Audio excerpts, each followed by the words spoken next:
As we get into the final hour of the FIA World Endurance Championship, 6 Hours of Monza, a race that started in beautiful warm conditions, destined only to get hotter.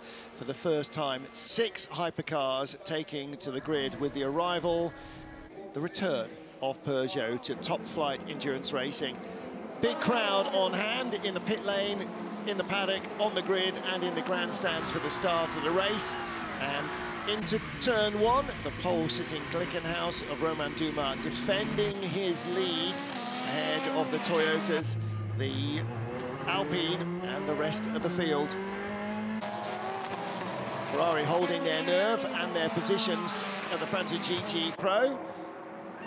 Contact between Paul Dall'Anna and Thomas Floor, putting Floor out on the boonies and earning a penalty for Dall'Anna. Yellow flags ensued, full course yellow and fuel stops. Not everybody able to negotiate the Roger without impunity. 22 United losing the lead in LMP2 there as the Toyotas battled for position with the Alpine. All this behind the Glickenhaus that was disappearing at a frantic rate of knots into the middle distance. Huge battles for position, though, between Toyota and Alpine. Corvettes trying to take the battle to the Ferraris in GTE Pro. Porsche were unable to.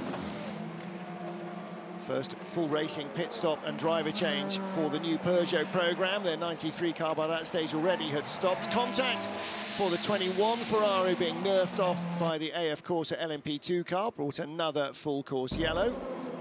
93 stopped on the track, came into the garage and did not reappear. And then safety car, huge accident for Enrique Chavez in the Roger.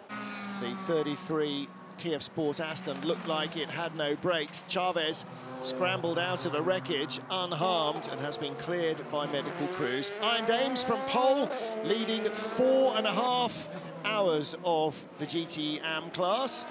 Jota with their number 38 car from the back of the grid on top of the pile. Alpine still hammering away at Toyota in the battle for second place. A 5-second stop-and-go penalty for a data download infringement for the 51 Ferrari took them out of the lead of the race and dropped them back down the order. And the 94 Peugeot stopped out on track.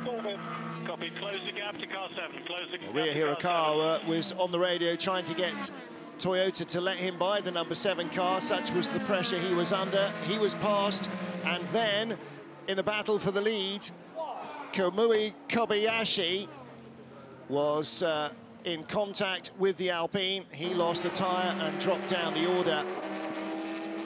After a full course yellow into the final hour, Dempsey Proton lead in GTE AM, Jota in LMP2, Ferrari leads in GTE Pro, and it is the Alpine that leads the race.